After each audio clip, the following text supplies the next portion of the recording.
Ang kwento natin sa video na ito ay tungkol sa transfer student na nangarap maging isang high priest. Nagngangalan ang estudyanteng ito na si Sai at gusto niyang baguhin ang lipunan sa mas maayos na direksyon. Isang gabi habang kasagsagan ng malakas na ulan ay iniwan siya ng isang babae sa harap ng simbahan para walang makatunton sa kanyang lokasyon sapagkat siya umano ang kanilang pag-asa. Makalipas ang ilang taon ay sumapit na din ang unang araw niya bilang estudyante ng Constant Magic Academy. Habang nasa estasyon na siya kung saan siya sasakay papunta ng eskwelahan ay napansin niya ang matanda sa kanyang likuran na pinupulot ang mga gamit na nalaglag mula sa maleta. Tinulungan niya ito at nang magboluntaryo siya na siya na lang ang magdadala nito ay bigla naman siyang inatake ng isang babae. Apo pala ito ng matanda at napagkamalan siya nito na inaagaw ang maleta.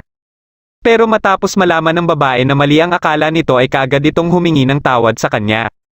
Katapos ay nagpakilala itong si Junko at dahil sa suot niyang uniforme ay nalaman din nito na iisa lang ang kanilang eskwelahan kaya dito na din siya nagpakilala.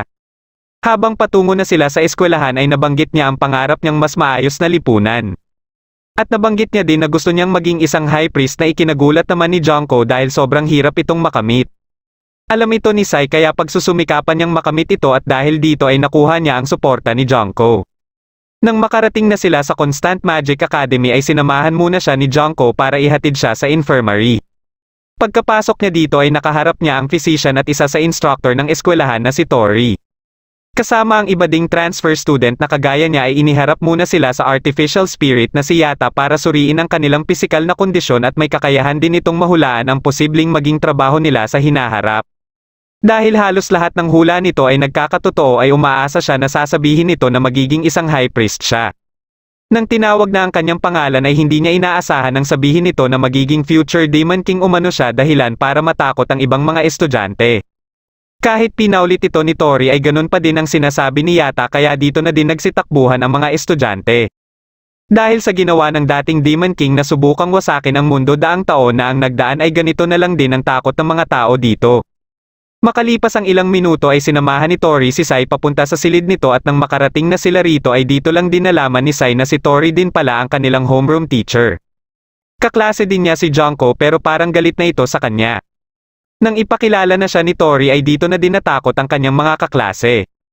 Para hindi siya husgahan ay sinubukan niyang sabihin ang kanyang mga plano ngunit dahil sa pagpuna niya sa kasalukuyang sistema ng mundo at sa pinaplano niyang baguhin ito ay naalala tuloy sa kanya ng kanyang mga kaklase ang dating Demon King. Dahil dito ay pinaupo na siya ni Tori sa bakanteng upuan sa likod. Matapos ang kanilang attendance ay naatasan ni Tori si Junko na maging representative ng kanilang klase. Ngunit tinutulan ito ng isa nilang kaklase na si Hiroshi dahil gusto pala nitong e-nominate si Sai na maging representative din dahilan para magalit na si Junko. Dahil dito ay kaagad na tinanggihan ni Sai ang nominasyon ni Hiroshi dahil gusto niya lang umanong maging miyembro ng cleaning committee. Ngunit hindi niya akalain na ibang-iba pala ang cleaning committee ng eskwelahan sa kanyang inaasahan. Dito na siya hinamon ni Junko sa isang duelo at dahil isa itong Suarez ay pinahintulutan ito ni Tori. Inumpisahan na ni Junko ang kanyang atake at puro pag-iwas lang ang ginawa ni Sai hanggang sa mahawakan niya ang sandata nito.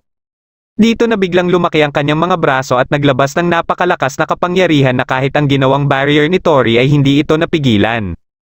Mabilis namang nakarating sa student council office ang pangyayaring ito. Pagka-uwi nila Sai at Hiroshi sa kanilang dormitoryo ay nakiusap si Sai dito kung pwede umano siyang samahan nito sa girls' dorm. Para hindi mataranta ang ibang estudyante ay sa likod sila dumaan. Balak ni Sai na humingi ng tawad kay Junko at matapos ituro ni Hiroshi ang silid nito ay kaagad niya itong inakyat. Nang mapansin siya ni Junko ay kaagad siya nitong hinarap at sa sobrang galit nito sa kanya ay narinig na sila ng ibang estudyante. Dahil dito ay umalis na lang siya ngunit hinabol naman siya nito. Hanggang sa makarating sila sa kagubatan at may nakilala siyang isang babae dito. Ang tingin ng babae na ito sa kanya ay siya umano ang prinsipe nito. Kaya gusto din siyang protektahan nito mula kay Junko. Gumamit si Junko ng shadow clone kaya kaagad siyang niyakap ng babae.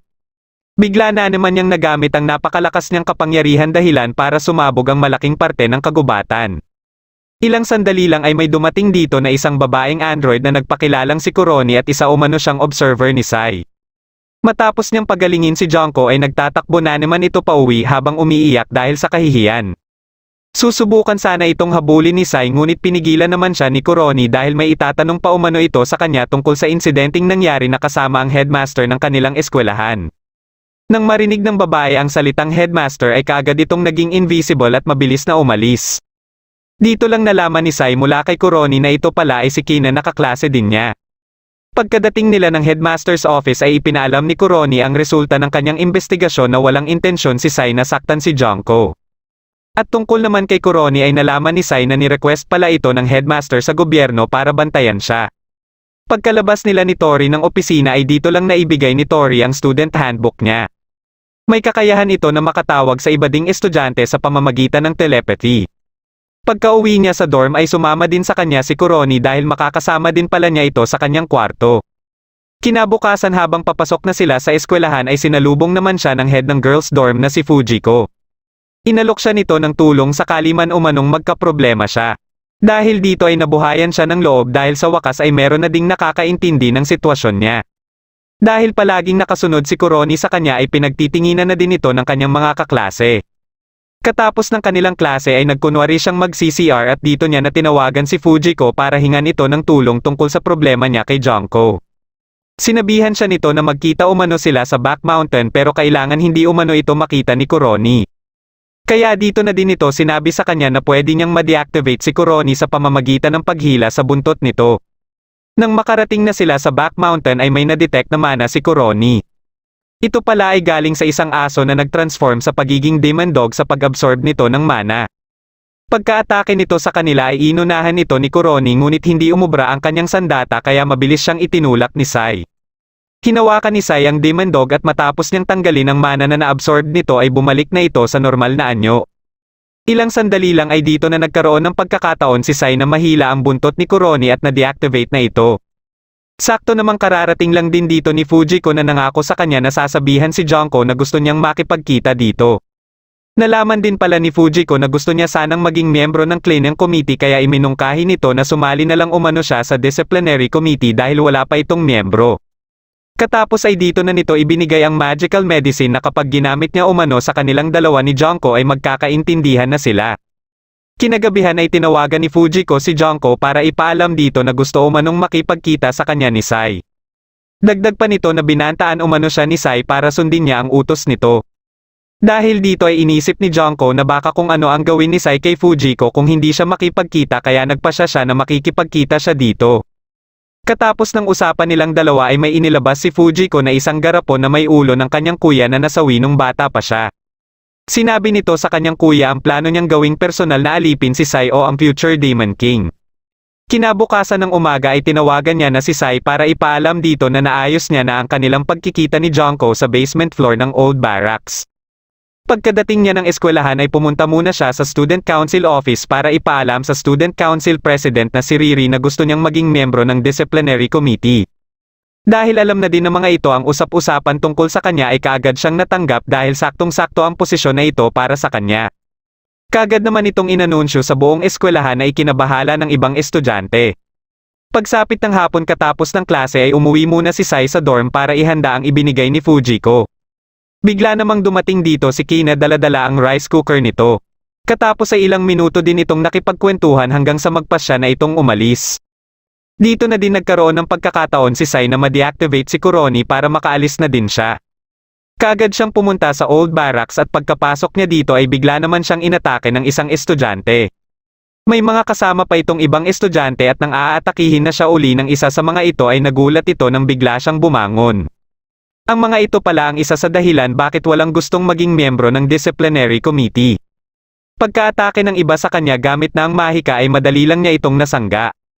Dito na nila inilabas si Hiroshi na puro magana ang mukha. Kaya dito na nagalit si Sai at inatake ang tatlong estudyante. Pagkaatake ng leader sa kanya ay napigilan lang din niya ito at kaagad na ginantihan dahilan para magapos ito sa pader. Nang binali niya ang isang binti nito ay kaagad na nagsitakbuhan ang mga kasamahan nito. Dito na dumating si Junko kaya na maling hinala tuloy ito sa kanyang ginagawa. Kahit anong paliwanag niya dito ay hindi pa din siya pinapakinggan nito. Nang maghahanda na ito para atakihin siya ay dito niya na ginamit ang binigay ni Fujiko. Ngunit hindi ito gumana dahil wala na pala ang mga magical medicine na nilagay niya. Minabuti naman ni Junko na umalis muna dito para tipunin ang ibang mga estudyante na may galit din sa kanya. Pinapanood pala siya ni Fujiko at nagtaka ito na nawala ang mga magical medicine na binigay nito. May kakayahan pala ang magical medicine na ito para maging sunod sa Nuran dito ang magagamitan nito. Kinabukasan ay inanunsyo na ni Junko ang plano niyang bumuo ng grupo para kalabanin si Sai at hinikayat ang mga estudyante na samahan siya. Kaya pagsapit ng alas 4 ng hapon ay nagtipon-tipon silang lahat para harapin si Sai. Gusto naman ni Hiroshi na tulungan si Sai ngunit ayaw nito na madamay siya at plano lang ni Sai na takbuhan ang mga ito. Pagka-atake ng mga ito ay mabilis siyang tumakbo palayo. Patuloy lang ang ginawang pag-atake ng mga ito habang hinahabol siya hanggang sa mahulog na siya kaya dito na niya nakaharap sila Junko. Nang aatakihin na siya ni Junko ay biglang dumating dito si Kina. Sinabi ni Kina na alam umano nito na gusto ni Junko si Sai kaya inakala tuloy ng ibang mga estudyante na nadamay lang sila sa lover's quarrel ng mga ito. Dahil dito ay nagalit tuloy sa kanila ang mga estudyante at gusto silang atakihin. Dito na ginamit ni Kuroni ang kanyang sandata na naglabas ng maraming kanin dahil alam ni Kina na ikakatuwa ito ng mga estudyante. Pagka-uwi nila ay dito lang nalaman ni Sai na inilagay pala ni Kina sa mga kanin ang magical medicine na ibinigay ni Fujiko sa kanya. Nalaman din nila mula sa pag-aanalisa ni Kuroni na may halong black magic ang mga medisina na may kakayahan na maging sunod sa Nuran sa isang tao ang magagamitan nito. Napaisip tuloy si Sai kung alam ba ni Kina ang lahat na pinaplano ni Fujiko sa umpisa pa lang. Isang araw ay nagsagawa ng activity ang kanilang klase at ito ay magpapasahan ng bolang mana ang magkapareha para mas matutunan pa nila ang tamang pagkontrol ng mana. Naatasan ni Tori si Junko na makipag-partner sa kanya para magabayan siya umano nito ng maayos. Unang bumato si Junko at nang ibinalik niya ito ay napakalakas na nito dahilan para sumabog ito. Kagad nilang dinala si Junko sa infirmary dahil nawalan ito ng malay. Nilapitan ni Tori si Sai para imungkahi dito na subukan umano nito na magsanay sa mental self-discipline chamber. Dahil gusto ni Sai na makontrol na ng maayos ang kanyang kapangyarihan ay sinunod niya ang payo ni Tori at kaagad na naghanda para pumasok dito. Nalaman din ni Fujiko ang plano ni Sai kaya gusto nitong samantalahin ang pagkakataon na ito para mapasunod niya na ang future Demon King. Muli niyang inalola ang araw ng masawi ang kanyang kuya. Ito ay dahil may natuklasan umano ang kanyang kuya sa school ruins kaya gumamit ang gobyerno ng necromancy para tanungin ito tungkol dito ngunit wala na itong matandaan. Sa sobrang takot ng kanyang kuya ay sinubukan nitong lumayo na nagdahilan para ikasawi niya ito. Pagkapasok ni Sai sa chamber ay hindi niya akalain na papasok din pala dito si Kuroni para samahan siya. Tatagal sila dito ng 12 oras at hanggat hindi pa natatapos ang oras ay tanging ang switch lang sa labas ang makakapagbukas ng pinto. Ilang sandali lang ay nalaman na lang nila na nandito din pala sa loob si Kina. Nasa labas na din pala si Fujiko na plano namang lagyan ng illusion magic ang chamber. Kung maapektuhan na si Sai ay dito niya na ito tutulungan at sa pamamagitan nito ay magiging tapat na ito sa kanya. Makalipas ang ilang oras ay aksidenteng nabiyak ni Sai ang pader at nakita nila dito ang isang papel. Ito pala ay isang mapa ng eskwelahan at may nakasulat dito na lilito lang umano ang kayamanan kung matitipon ang 3 susi. Hindi muna nila ito inintindi at nagsimula ng mag-meditate si Sai. Ngunit naiihi naman si Kina kaya gusto na nitong makalabas kaagad. Sakto ding nasa tapat na ng pinto si Fujiko at akala niya ay mentally unstable na si Sai. Dahil dito ay hindi niya na ginamit ang illusion magic at binuksan na lang ang pinto dahil para sa kanya ay perpekto ang pagkakataon na ito para magmukha siyang diyosa sa mata ni Sai. Ngunit nagulat na lang siya na si Kina ang lumabas at nang makita niya ang mapa ay kinuha niya ito at mabilis na umalis dito.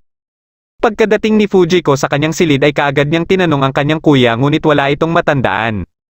Kinabukasan ay nagulat na lang siya na may nagpapakalat na ng treasure map.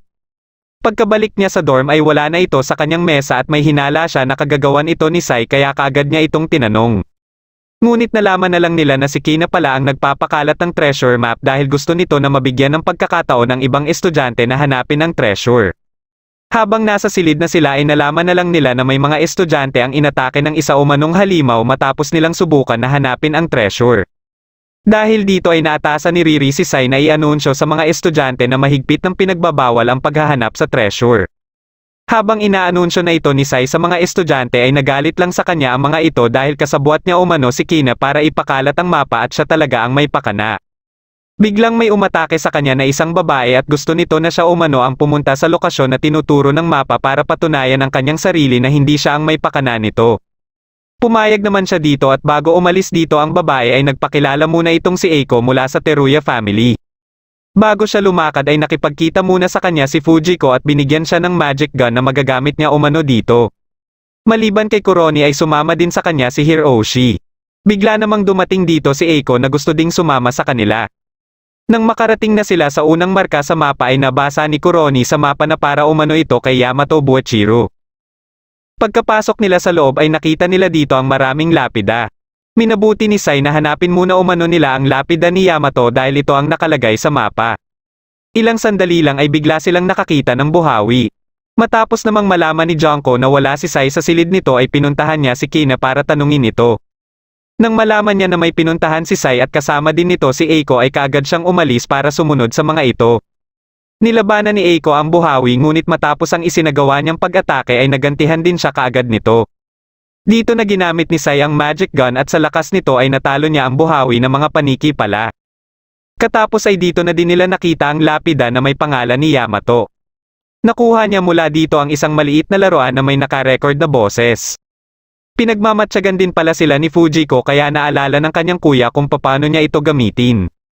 Biglang dumating dito si Kina at nang makita nito sa bowl ang crystal sila Sai ay niyaya nito si Fujiko na sundan sila Sai. Habang nasa daan si Junko para sundan din sila Sai ay nahulog naman siya sa patibong. Nagpatuloy sila Sai para sundan ang mga marka sa mapa at nang makarating sila sa susunod na gusali ay nagulat si Hiroshi nang biglang gumalaw ang isang armor. Dito na sila inatake nito at kahit ginamitan nito ni Sai ng magic gun ay hindi ito umubra. Pagka-atake nito muli ay nagawa itong masangga ni Sai at mapabagsak din. Ngunit bumangon lang ito muli at naglakad palayo sa kanila. May napulot naman si Eiko na isang device at nakita nila dito ang limestone cave. Nakalagay din dito ang mga dapat gawin sakaling makumpleto na nila ang tatlong susi. Sa tulong ng dalang gamit ni Kuroni ay kaagad din nilang nahanap ang kuweba. Pagkapasok nila ay nadaanan nila sa loob ang isang hot spring. Lumusong dito si Sai para puntahan ang kinaroroonan ng susi ngunit sinundan pala siya ni Eiko. Hindi nila alam na nandito din pala si Junko na narinig ang kanilang ingay. Nang magkita-kita na sila ay dito na nalaman ni Sai na isa palang government agent si Eiko. Habang naglalaban sila ni Junko at Eiko ay nakita ni Sai ang shrine ngunit may nakabantay na lobo dito. Pagka-atake nito kay Sai ay bigla na lang itong nakatulog. Mabilis na nilapitan ni Eiko ang shrine at matapos nitong maibigay kay Sai ang susi ay kaagad din itong umalis. Ilang sandali lang ay dumating naman dito sila Kina at Fujiko. Binalikan nila sila Kuroni at Hiroshi na parehong pinatulog ni Eiko. Pagkalabas nila ng kuweba ay nalaman nila na pagmamayari nila Fujiko ang tatlong bagay na nakuha nila ngunit hindi pamilyar kay Fujiko ang susi. Nang ginalaw niya ito ay na-activate niya ang teleportation magic at pumasok silang lahat dito. Dito na nagpakita sa kanila si Riri at sinabihan sila na nasa isang laro umano sila na inihanda ng student council. Bigla namang nagtatakbo si Fujiko papunta sa sinasabing treasure. Mabilis na hinaranga ni Riri si Sai na sundan si Fujiko dahil alam nito na kamatayan lang ang sasapitin ni Fujiko at nang makumpleto nito ang instructions ay dito na nila nakita ang dragon. Dahil si Fujiko ang nagpalaya sa dragon ay gusto nito na masubukan kung karapat-dapat ba ito na magsilbi bilang bago nitong master. Nang lalapitan na ni Sai si Fujiko para tulungan ito ay muli siyang hinaranga ni Riri dahil kung kilalanin siya nitong Demon King ay patunay lang nito na siya nga ang Demon King. Biglang sumigaw si Kina at dito na nilang lahat nakita ang mga ginawa ng kuya ni Eiko. Matapos ang kanyang mga ginawa ay tinanggal niya ang kanyang memorya dahilan para iligpit siya ng isang lalaki. Dahil dito ay napaiyak na lang si Fujiko dahil hindi ito ang pagkakaalam niya. Napilitan sila Sai at Junko na labanan si Riri para mailigtas nila si Fujiko sa dragon. Matapos mapahinto ni Riri si Junko ay dito na nailabas ni Sai ang kanyang matinding kapangyarihan na nagpabago din ang kanyang mata. Dahil dito ay hindi na siya napigilan pa ni Riri at sinangga ang atake ng dragon. Katapos ay naglaban silang dalawa at matapos ang ilang suntok ni Sai dito ay napabagsak niya na ito. Tinanong ng dragon ang pangalan niya at nagpakilala naman ang dragon sa pangalang Peterhausen. Kinilala na siya bilang bago nitong master at tanging hiling lang nito sa kanya ay maging Demon King na siya. Nang makalabas na sila ay kinausap naman si Kuroni ng kanyang mga amo. Gusto ng mga ito na makontrol si Sai sa pamamagitan ng pang-aakit ni Kuroni dito. Dahil dito ay sinubukan ni Kuroni ang kanyang makakaya para mapagtagumpayan niya ang misyon kaya nagtaka na lang si Sai na bigla itong naging kakaiba. Isang araw ay nagsagawa ang kanilang eskwelahan ng Seaside School. Pagsapit ng hapon at habang kasama ni Sai sila Junko at Kina ay naramdaman niya na parang may nakamasid sa kanya. Nakita ni Kina si Hiroshi kaya nilapitan niya ito at nalaman niya na taga rito pala ito. Balak ni Hiroshi na bumisita sa kanila pero napansin niya na parang may bumabagabag dito. Dito na nabanggit ni Hiroshi ang tungkol sa pangitain sa lawa sakaling bumalik muli ang Demon King kung saan may magpapakita umanong demonic monster dito pero may hero din na darating para talunin ito na siya ding tatalo umano sa Demon King. Sinabihan ito ni Sai na hindi masyadong mag-alala dito kaya dito na sila hindi nagkaintindihan at iniwan siya nito.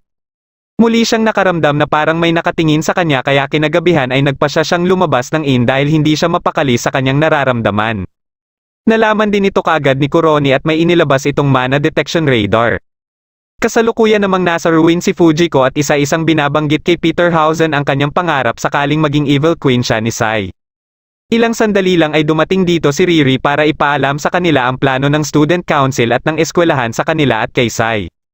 Nabanggit din ito ang plano ng mga nakakataas na gamitin si Kuroni para makontrol si Sai. At may nakalap din siyang impormasyon tungkol sa miyembro din ng Inner Cabinet na may planong mag-umpisa ng digmaan. Ito ay ang Ministry of Magical Intelligence o SIMO-8 na mga eksperto sa anti-magic technique at gagawin niya ang lahat para pigilan ang mga ito. Pagkaalis dito ni Riri ay sinubukan naman ni Fujiko na tawagan si Sai ngunit hindi niya ito matawagan. Bigla namang nawala ang mana na sinusundan nila Sai at dahil naririnig ni Kuroni na parang may tumatakbo palayo ay kaagad niya itong sinundan. Ilang sandali lang ay dumating dito si Kina dahil pinakiusapan umano ito ni Fujiko na sabihin sa kanya ang mensahe nito dahil hindi siya matawagan nito. Tungkol ito sa SIMO-8 na may masama umanong binabalak sa kanya. Dahil sa sobrang kalasingan ni Kina ay hindi na nito maalala pa ang ibang sinabi ni Fujiko. Nang mapayakap ito kay Sai ay may naalala si Sai na dati niyang kakilala dahil sa hairpin nito. Bigla naman siyang sinipa ni Kuroni at matapos siyang makarinig ng kakaiba na sinundan ng putok ay nakita niya na lang si Kuroni na pabagsak na. Katapos ay nakita niya sa taas ang tao na may salarin na kaagad ding umalis. Nang hahabulin niya na ito ay pinigilan siya ni Kuroni at unti-unti itong bumangon. Alam ni Kuroni na ibig sabihin lang nito ay hindi niya napagtagumpayan ang ibinigay sa kanyang misyon kaya nagpaalam na siya kay Sai.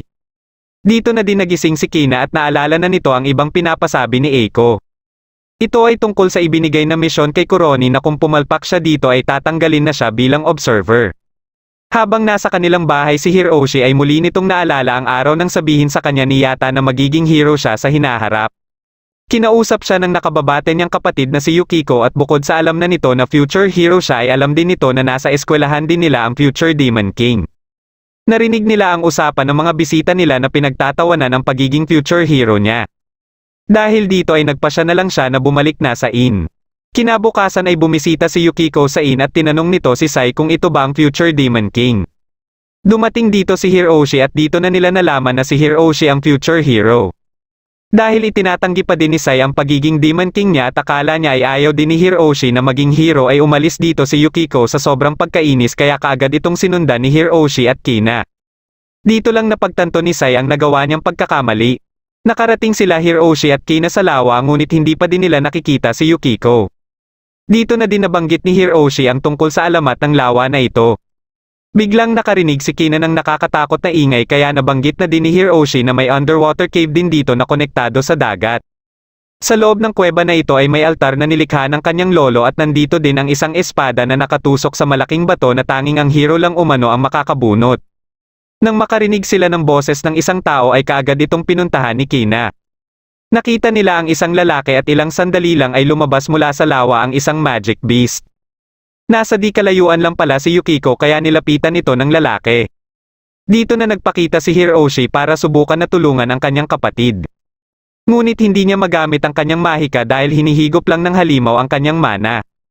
Nang makawala si Yukiko ay inatake naman ng lalaki si Hiroshi dahilan para tumilapon ito sa lawa. Ilang sandali lang ay dumating dito sila Sai at Junko at dito na nagpakilala ang lalaki na si Mr. X. Nagulat si Sai na alam nito na siya ang kinikilalang future Demon King at dito na nila nakita sila Kina at Yukiko. Nang malaman niya ang ginawa nito kay Hiroshi ay kaagad niya itong inatake.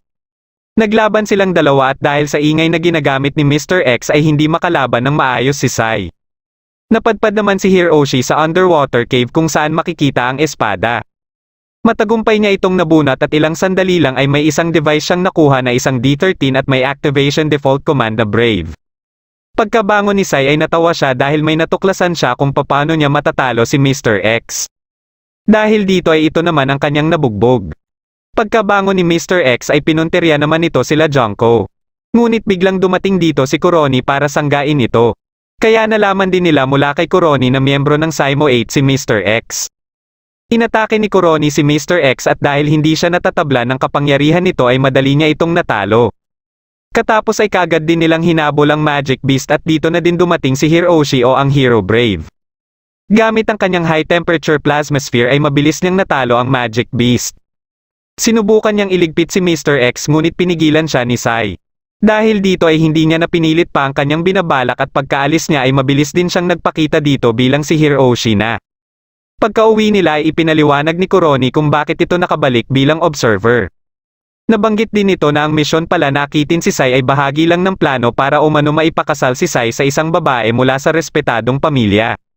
At ang napili niya na babae ay si Junko na ikinagulat naman ni Junko. Ipinakita dito ang araw ng binilhan ni Sai ng hairpin ang bagong pasok sa ampunan na batang babae dahil hindi ito tumitigil sa pag-iyak. Katapos nito ay umalis siya ng ampunan at sinabihan ng batang babae na kung hindi niya umano iwawala ang hairpin ay siguradong hindi niya ito makakalimutan. Habang nasa ilalim siya ng puno ay nilapitan siya ni Kina para tanungin sa birthday niya.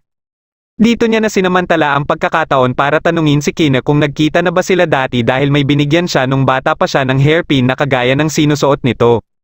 Tanging naalala lang ni Kina na una nilang pagkikita ay nung hinahabol siya ni Junko at hindi din ito maalala kung saan niya nakuha ang suot-suot niyang hairpin. Binalik niya muli ang usapan sa birthday at niyaya si Sai na sabay umano nilang ipagdiwang ito. Ngunit hindi niya muna sinabi ang petsa at saka niya nalang ipapaalam kung malapit na. Habang nasa kuweba si Fujiko para subukan na kontrolin ang isang Magic Beast ay nakakita siya ng isang itlog. Nang pinulot niya ito ay bigla namang dumating dito si Peterhausen kaya kagad niya itong itinago. Dinala niya ito sa kanyang silid para i-hatch ngunit 3 beses niya na itong sinusubukan at bigo pa din siya. Ilang sandali lang nang mapaidlip siya ay pumasok dito si Kina para kunin ang itlog. Kaya nang magising siya ay kaagad niyang tinanong ang kanyang kuya tungkol sa itlog at base sa paglalarawan nito ay may hinala siya kaagad kung sino ang kumuha ng itlog. Dinala ni Kina ang itlog sa kwarto ni Sai at nang hawakan ito ni Sai ay humigop ito ng mana kaya kaagad niya itong inihagis. Kinagabihan ay mas lumaki pa ito at nang hinawakan uli ito ni Sai ay dito na ito nabiyak. Isa din pala itong Magic Beast at pagkaatake nito kay Kina ay mabilis itong iniligtas ni Sai. Aatakihin na sana ito ni Kuroni nang biglang dumating dito si Fujiko. Akala ni Fujiko ay kikilalanin siyang amo ng Magic Beast ngunit inatake din siya nito. Inatake ito ni Sai ngunit mas lumaki lang ito dahil sa mana na natanggap nito. Dito na ito lumipad papunta ng syudad kaya sinundan na ito ni Hiroshi bilang si Brave. Matapos nitong sirain ng isang gusali ay dumating na dito si Hiroshi. Gamit ang high-frequency blade ay nagawa ni Hiroshi na maputol ang isang ulo nito at gamit ang molecular cutter ay tuluyan niya na itong nailigpit. Nang ma-detect niya na may tao sa sirang gusali ay pinuntahan niya ito. Kagad itong napayakap sa kanya at dito niya lang napagtanto na si Hoshino Yuri pala ito na siyang idolo niyang TV personality. Pagkadating dito ng mga kasamahan ni Yuri ay mabilis din siyang umalis dito.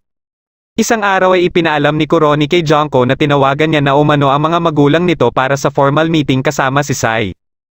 Kaagad na tinawagan ni Junko ang kanyang ama at dahil nakapaghanda na ang mga ito ay wala na siyang magagawa kundi yayain si Sai na sumama sa kanya. Dahil kasalukuyang kasama din ni Sai si Hiroshi ay inimbitahan niya na lang din ito. Pagsapit ng hapon ay binisita ng isang lalaki na miyembro ng Inner Cabinet ng Ministry of Magical Intelligence ang headmaster ng eskwelahan. Alam ng headmaster na nabibilang sa ministry na ito ang Saimo 8 at sakto namang napadaan dito si Sai kaya naalala niya si Mr. X. Binalaan ng lalaki ang headmaster tungkol sa seguridad ng eskwelahan dahil sa mga Magic Beasts. At dahil nararamdaman na ni Sai na parang pinaparinggan siya ng lalaki ay sinagot niya na ito. Sumapit na ang araw ng pagpunta nila sa lugar nila Junko. Makalipas ang ilang oras na biyahe ay nakarating na din sila sa nayon ng Iga. Bigla silang inatake dito at alam ni Junko na kagagawa nito ng kapatid niyang si Yuko. Pagkalapit nito sa kanila ay nakilala kaagad ito ni Hiroshi na si Yuri. Nang malaman nito na si Sai ang papakasalan sana ng kanyang ate ay itatanong niya sana kung bakit sa taong ito pa ngunit napigilan siya ng kanyang ate. Naamoy niya pala kay Sai ang amoy ng Magic Beast dahil sensitibo ang kanyang pangamoy dito matapos siyang makagat ng Magic Beast nung bata pa siya. Kinausap muna si Sai ng ama ni Junko para sa mga iilang katanungan nito. Dahil nagustuhan nito ang kanyang mga sagot ay nagkaroon sila ng salo-salo para formal na din siyang ipakilala sa ibang miyembro ng angkan. Matapos ang salo-salo at habang nasa silid na si Sai ay binisita siya ni Junko. Bago pa magawa ni Junko ang balak nitong gawin ay pinigilan niya na ito. May nabanggit siya na nagpaluha kay Junko at bago ito umalis ay sinabihan din siya na kalimutan na lang ang mga nangyari ngayong araw. Dito na biglang nagpakita sa kanya ang ibang miyembro ng angkan dahil pinaiyak niya umano si Junko. Dahil dito ay kaagad siyang lumabas ng silid at hinabol siya ng mga ito. Hanggang sa mahulog sa patibong ang mga ito na kagagawan pala ni Eiko. Malapit lang din pala dito ang tirahan ng Teruya family at gusto din nitong imbitahan si Sai. Dahil tinanggihan ni Sai ang imbitasyon nito ay nagalit ito sa kanya at naghanda para atakihin siya. Ilang minuto na lang din pala ang nalalabi bago sumapit ang kaarawan ni Kina at dahil hindi nito nasabi kay Sai ang eksaktong petsa ay wala tuloy siyang kasama para ipagdiwang ito. Wala siyang kaalam-alam na may nakamatsyag pala sa kanya ng mga miyembro ng Teruya family at nang makumpirma na ng mga ito na nasa loob siya ay nag-umpisa na ang mga ito na kumilos. Nabanggit ni Eiko kay Sai na isang Suarez Archbishop ang kanyang ama at minsan ay nagsasagawa din ito ng assassination kung may nakikita itong banta sa Suara. Nang mabanggit nito na si Kina ang kasalukuyang target ng kanyang ama ay dito na nagalit si Sai at kahit sinubukan ni Yuko na atakihin ito ay naluso lang ang inihagis nitong Fume Shuriken. Sinamantala naman ni Eiko ang pagkakataon para makaalis na dito. Kaya kaagad ding umalis dito si Sai para iligtas si Kina. Habang inaatake si Kina ng taong ahas ay iniligtas naman siya ng lalaki na miyembro ng Saimo 8. Mabilis nitong nailigpit ang tatlong kalaban at nang malaman ng ama ni Eiko na miyembro siya ng inner cabinet ay dito na din ito nalaman na siya si Yamato Buichiro. Bigla namang dumating dito si Sai at dito niya na nalaman mula kay Yamato na isang kasangkapan si Kina para makontrol nito ang kinikilalang Diyos ng Suara. Nabanggit din nito na kaya gusto ng Suara na ipaligpit si Kina ay para din mapigilan ang pinaplano niya. Kaya nang malaman ni Sai na gagamitin lang pala si Kina sa pinaplano nito ay nagpasya siyang kalabanin nito para maprotektahan si Kina. Dito na biglang nagpakita si Fujiko kasama ang maraming magic beasts dahil may natuklasan na pala ito kung paano mapapasunod ang mga magic beast. Kaya pagkadating dito ni Hiroshi ay puno na ng mga magic beasts ang buong eskwelahan. Habang napapanood ito ni Eiko ay dumating dito ang kanyang ama na sinusubukang pagalingin ang sarili nito. Nang malaman niya na kinakalaban ni Yamato ang Suara ay nagpasya na lang siya na iligpit ang kanyang ama. Dahil dito ay siya na ang pumalit sa posisyon ng kanyang ama bilang Suarez Archbishop. Biglang may dumating dito na isang lalaki na nagpakilalang miyembro ng Saimo 8 na may codename na 2V. Matapos ding mapanood nila Junko ang nangyayari sa eskwelahan ay pinaghanda na sila ng kanyang ama para tulungan ang Suara na labanan ang mga magic beasts. Nakarating sa kanila ang balita na papamunuan na sila ni Eiko dahil niligpit umano ni Sai ang ama nito. Katapos ay ipinagkaloob sa kanya ng kanyang ama ang Sohaya's Blade na siyang gagamitin niya sa labanan. Mabilis na nagtipon-tipon ang mga ninja ng Teruya at Hattori clan. Naglaban sila Sai at Yamato at dahil hindi makalaban ng maayos si Sai sa gamit na sandata ni Yamato ay minabuti ni Fujiko na umatras muna sila. Plano nito na dalhin si Sai sa kinaroroonan ni Peterhausen dahil ito ang sandata ni Sai. Nakasalubong nila sa pinto ang headmaster dahil balak nitong pigilan muna si Yamato habang nagre-recover pa si Sai sa loob. Pagkapasok nila sa loob ay sinalubong naman sila ni Riri para ipakita sa kanila ang pagtitipon ng mga ninja para sumalakay dito. Pero plano din nito na pigilan ang mga ninja kasama ang student council. Naatasan naman ni Eiko sila Junko at Yuko na unang sasalakay sa mga magic beasts. Nang makaharap na ni Sai si Peterhausen ay sinabi nito ang plano niyang talunin ang Suarez God na kinikilala ng karamihan bilang Diyos. Kaya makalipas lang ang ilang sandali ay nagpasya na silang tumungo sa kinaroroonan nito. Nang makita sila ni Junko ay pinilit ni Junko na umatake kahit labag ito sa kanyang kalooban. Ngunit hindi siya nilabanan ni Sai at nangako lang ito na kung matapos na ang lahat na ito ay siya naman ang aasikasuhin nito. Dumating naman dito si Hiroshi na nagawang masugatan si Peterhausen pero natuwa lang dito si Peterhausen dahil matagal na din umanong hindi siya nakakaramdam ng ganito. Sinabihan ni 2V si Eiko na base sa impormasyon na nakalap nito ay mayroong ding device sa basement ng eskwelahan na kayang magkontrol sa mga magic beasts. Dahil dito ay kaagad na inatasan ni Eiko sila Junko at Yuko na pasukin ang eskwelahan para wasakin ang device na ito. Habang patuloy ang labanan nila Sai at Hiroshi ay sinabi na din ni Sai dito ang kanyang plano sa Suara. Pagka-atake ni Peterhausen kay Hiroshi ay dito na inactivate ni Hiroshi ang Counter Demon King Combat Mode. Katapos ay nakita naman nila ang Genkako o ang pinakamalakas na sasakyang pandigma ng Imperial Army na kaagad silang pinaulanan ng bala. Habang kaharap pa din ng headmaster si Yamato ay muli nitong inalola ang panahong magkasama pa silang dalawa para talunin ang dating Demon King. Ngunit matapos nilang matalo ang Demon King ay napagtanto niya na parang gusto din ni Yamato na maging Demon King na din. Kaya muli ding naalala ni Yamato ang araw ng piliin ng identity o ni Rimo ang Demon King. Dito na siya naging time traveler at sa pagkakataon na ito ay hindi niya napalalampasin ang pagkakataon para matupad ang kanyang layunin. Nang ginantihan ni Peter Hausen ang Genkaku ay pinagalaw na ni 2V ang kanyang manika na siya palang nagkokontrol sa Genkaku. Sinadya nito na ibagsak ang Genkaku at nadamay din dito sila Sai. Dahil dito ay inakala ng karamihan na patay na si Sai ngunit alam ni Kina na buhay pa ito. At dahil nagre-react pa din ang Magic Beast sa loob ni Yuko ay naisip din ni Junko na buhay pa si Sai. Nang nilapitan ni Hiroshi ang pinagbagsakan ng Genkaku ay nakita niya ang headmaster at si Yamato. Balak niya sanang labanan si Yamato ngunit biglang na-deactivate ang Brave kaya dito na sinabi ni Yamato na dahil ito sa siya din mismo ang nagdisenyo ng device na ito. Pero nagawa pa din ni Hiroshi na mapigilan si Yamato na iligpit ang headmaster kapalit ng pakikipagtulungan niya dito na talunin ang Demon King. Habang ipinapaliwanag ni Kina kay Fujiko bakit nito nasabi na buhay pa si Sai ay naramdaman ni Fujiko na may nakapasok na dito. Ito pala ay ang Robberman na ipinadala din dito ni 2V para wasakin ang device na nagkokontrol sa mga Magic Beasts. Inatake niya ito ngunit hindi man lang ito nakakaramdam ng sakit. Nang papasok na din ang mga ninja sa eskwelahan ay hinarap naman sila ni Riri. Dito na din inilantad ni Riri ang kanyang nakita na si Eiko ang totoong pumaslang sa ama nito. Kaya sa galit ni Eiko ay inatasan nito ang mga ninja na iligpit siya ngunit binugbog lang niya ang mga ito hanggang sa makalapit na siya kay Eiko. Biglang dumating dito sila Kana at Aro at tinulungan naman ni Michi sila Kina. Dahil sa kapangyarihan ni Michi ay wala nang nagawa pa ang kalaban hanggang sa dumating na dito sila Yamato. Habang papalapit ito kay Kina ay biglang nagpalit ng katauhan si Kina at naging si Rimo na. Ngunit mabilis itong pinatulog ni Yamato at wala nang nagawa pa sila Fujiko para pigilan ito na madala si Kina. Nang mapabagsak si Michi ng kalaban ay hinila siya ni Fujiko para umalis dito. Dahil binubugbog lang nila Riri ang mga ninja ay tinawagan na ni Eiko si Junko para paharapin kina Riri at ginawa nitong parang hostage si Yuko para mapasunod nito si Junko. Nang makaharap na ni Junko sila Riri ay naintindihan din kaagad ni Riri ang sitwasyon niya. Nang gagamitin na sana ng mga ninja ang 5-way trap ay inatake naman ang mga ito ng mga manika ni 2V. Sinubukan ni Junko na umatake kay Riri ngunit naunahan lang siya nito. Balak niya sanang gamitin ang Sohaya's Blade ngunit hindi niya ito mabunot. Nang ililigpit na ni Eiko si Yuko ay bigla namang dumating dito si Hiroshi para pigilan ito. Katapos ay kinuha ni Hiroshi si Yuko at umalis sila kasama din sila Yamato. Mabilis ding umalis dito si Eiko at gusto sana ni 2V na makipagtulungan kay Riri ngunit tumanggi ito kaya tinutukan sila ng mga manika nito. Pero bigla na lang may naghagis ng pampasabog sa mga ito na kagagawa naman ni Fujiko. Dito na inatake ni Riri si 2V ngunit nang nilapitan niya ito ay isa lang din pala itong manika at narinig nila ang boses nito. Bigla silang nakaramdam ng pagyanig at nakita nila ang Genkaku na gumagalaw. Katapos ay nakita nila si Sai na siyang may kagagawan nito.